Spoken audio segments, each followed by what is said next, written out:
exhausted, tired, down in the dumps. You can't pull yourself out of bed. You can't wait for the working week to get over. You're feeling tired all the time. Your appetite has gone for a toss. These are symptoms of chronic stress. Undoubtedly, stress is the culprit. In this week's episode of Health 360, we are decoding stress and also offering you solutions. I'm Sneha Mordani.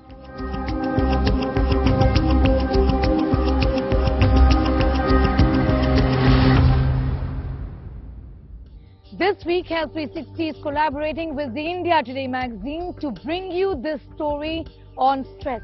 We decode stress. We talk about what are the reasons for stress and what exactly is it doing to our bodies. Stress is turning our lives upside down. Take a look.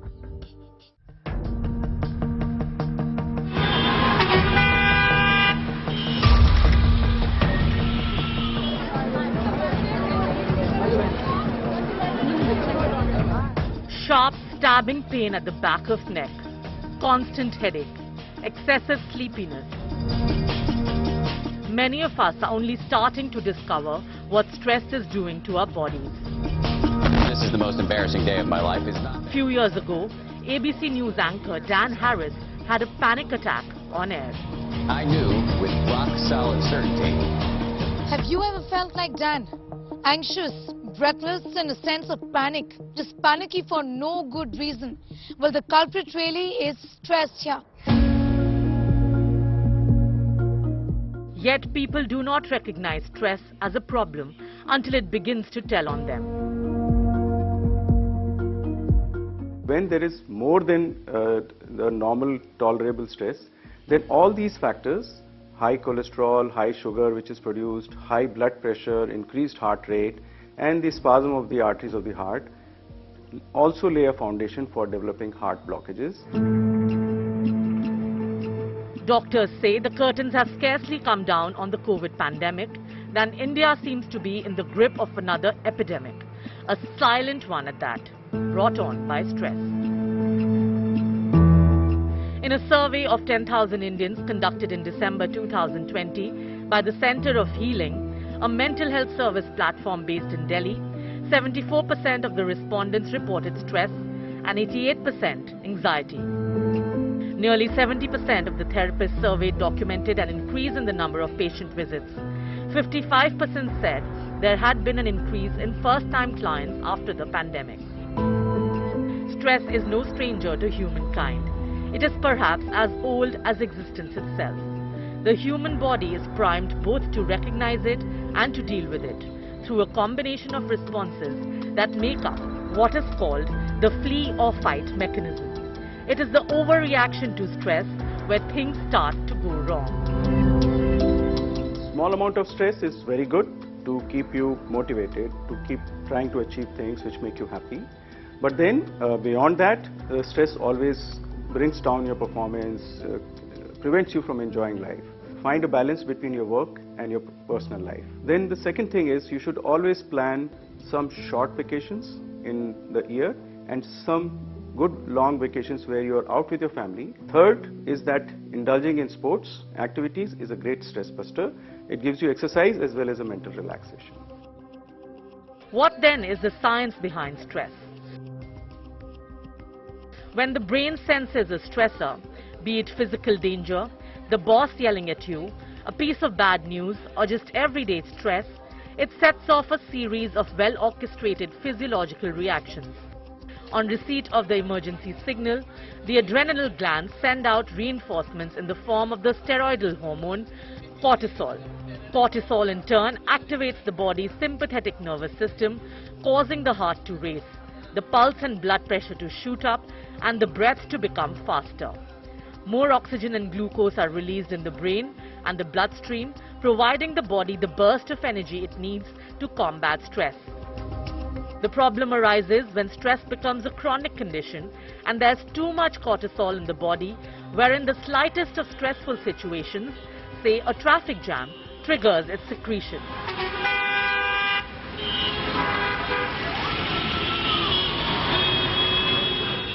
Small amounts of cortisol, when secreted in responses to stress, are actually good for our body, for our brain, for our overall health.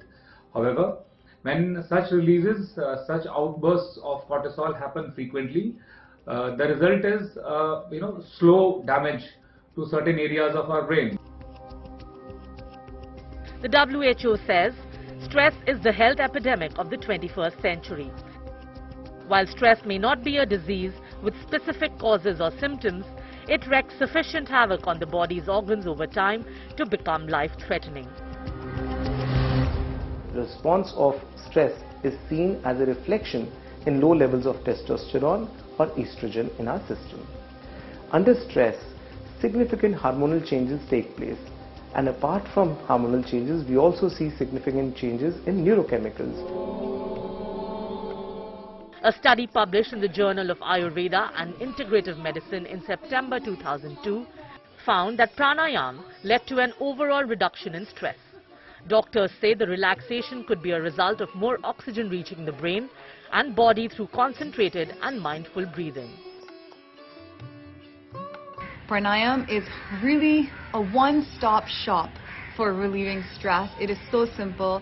And the best pranayama to do and the simplest pranayama to do is the Anulom Vilom, or the alternate nostril breathing. It is the simplest but also the most powerful pranayama.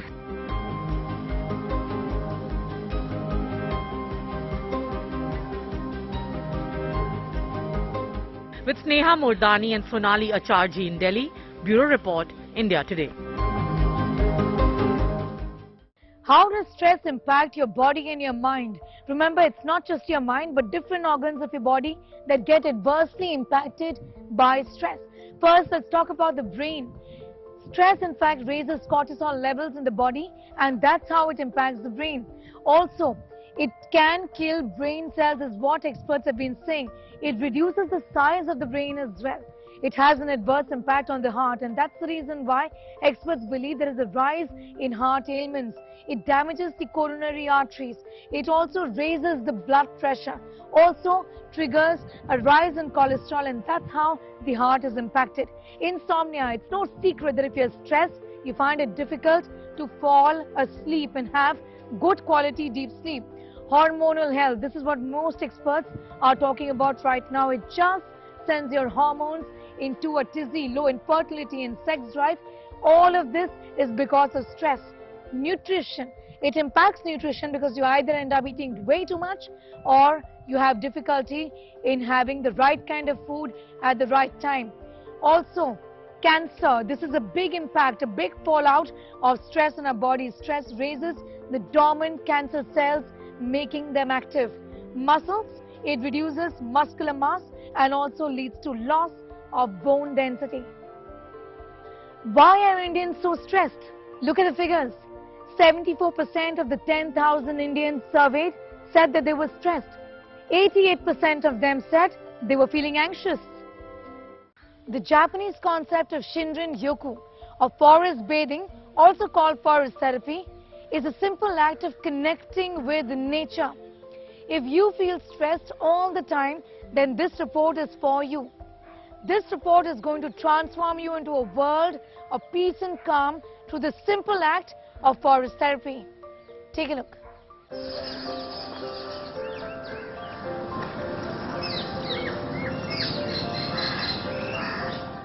When was the last time you spent time looking at wide branches of trees and the beautiful rays of the sun seep through them? Or walk barefoot on the grass, absorb the energies it brings? Sit under a tree and draw a picture of what you saw around you. Enjoy the calm of nature around you. Indulge in forest therapy. Shinrin-yoku is literally translates to forest bathing. It is a concept which began in Japan in the 1980s, when there was a tech boom. And it went to the West later on, and then the Westerners called it forest therapy, forest bathing, nature therapy in their own way, where they did forest walks in a place where one could just immerse themselves in a natural setting. Deepika, a forest therapy guide, has been leading these men and women into the greener spaces our cities can find to help them get in touch with themselves.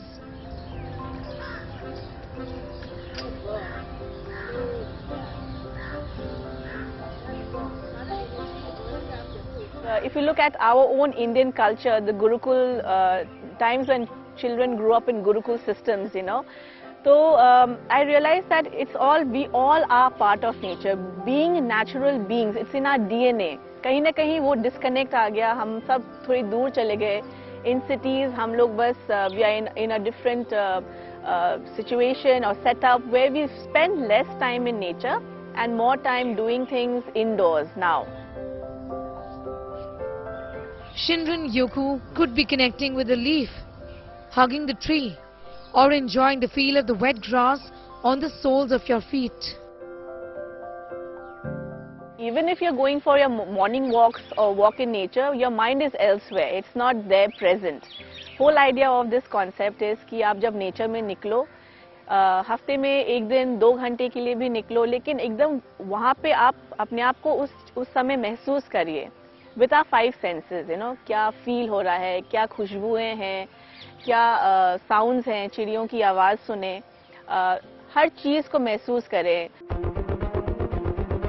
While our cooped up lives in cities do not allow us to do what we are naturally meant to do, live with nature, in nature, forest bathing allows this opportunity, and it has a world of benefits. हमें soothing लगता है, calmness आती है, stress hormones go down and blood pressure is more regulated.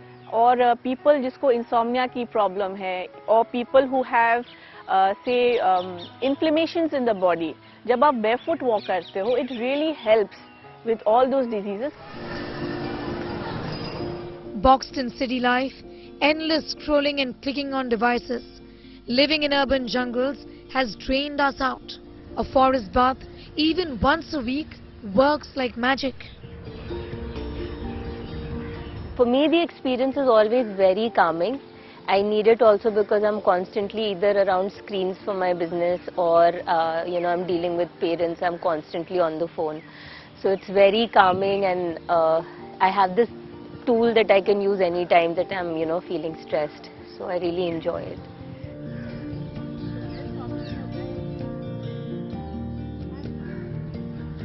When you close your eyes, you can just feel the air touching your face, hands, and then you can also imagine closing your eyes, the birds are there, you can all feel the trees are here, you can just feel the energy here.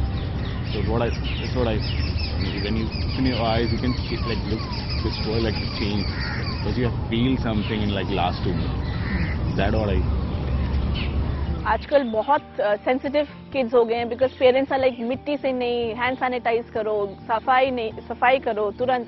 We don't allow them to play, लेकिन वो nature connection होना चाहिए. खेलने दें मिट्टी में, वो microbes are beneficial. It improves the immunity of the children also. So everything, we need that connection with nature. It's essential part of our living. It's in our DNA, and our body requires it. And it's a form of preventive medicine. अगर आप देखें तो all this जो हमारे पेड़ हैं, कुछ पेड़ एक aerosol छोड़ती है हवा में. अगर हम उसको सांस लेते हैं तो that helps us fight cancer also. So there's a lot of good things in the environment. जब हम उसको we take it in some way or the other.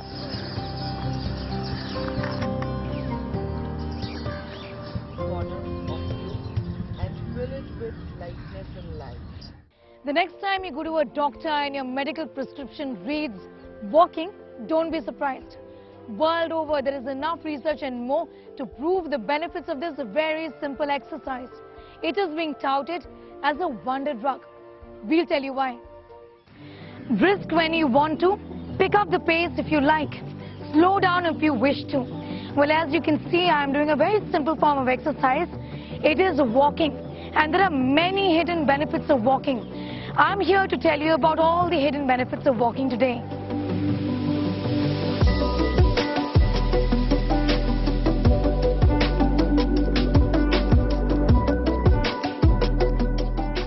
Does the sight of this overwhelm you? Are you always running out of time and can't make time to go to a gym? Do you feel worried about not getting any physical activity? Then don't, because walking even for a few minutes a day can go a long way in doing wonders for your health. It affects our heart, it affects our liver, it affects our blood pressure, it affects our muscles, it affects our bone, it affects our brain, it affects our coordination, it affects our psyche. Walking releases endorphins, which are mood elevators. So really speaking, if you are walking every day, you are really living, otherwise you're not living at all.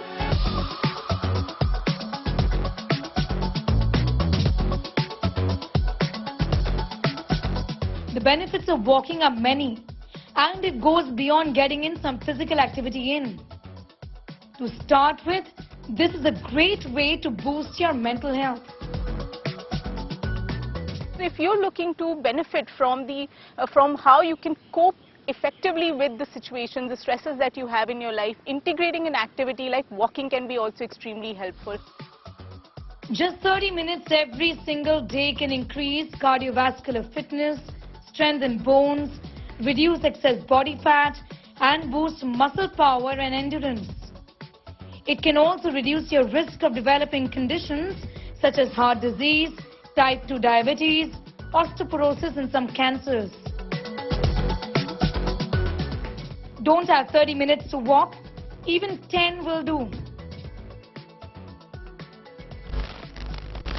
In fact, even when you're at home, a lot of times you'll find yourself sitting on a couch or lying down in your bed, not really moving about. And in fact, if you can integrate even an activity like walking for just about 10 minutes in your day, it can have immense benefits for your mental well-being.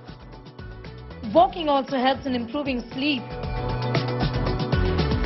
in dealing with insomnia. Studies show it reduces the risk of coronary heart disease as well. 30 minutes of walk or 10,000 steps a day. No matter what your goals are, no matter where you are, it doesn't really have to be the lovely Lodi Gardens where I am right now. It can be around your home, it can be around your office. All that you really need is your 2 feet and your willingness to get onto your feet to do this very simple, no-frills exercise that works wonders. How should you be handling stress? First of all, trick your mind and your body into believing that stress is this much and not this much. Essentially, you have to train your mind into thinking positive. Find an empathy buddy to talk to open up with. Also, celebrate yourself. Meditation and pranayam also go a long way in dealing with stress, so try these things out. Also, alternate therapies like flower therapy and Reiki must be tried. How do you recognize stress? Understand your body and mind. Too much sleepiness, wanting to eat a lot, or just not wanting to eat. Down in the dumps all the time. Unable to enjoy your relationships, difficulty in concentrating at work. All of these are signs of stress. It is on you to discover yourself, to understand what makes you stress-free. It could be the simple act of watering your plants or even meditation for that matter. We hope you enjoyed this episode of Health 360, found it informative and most importantly, relatable. Thank you so much for watching.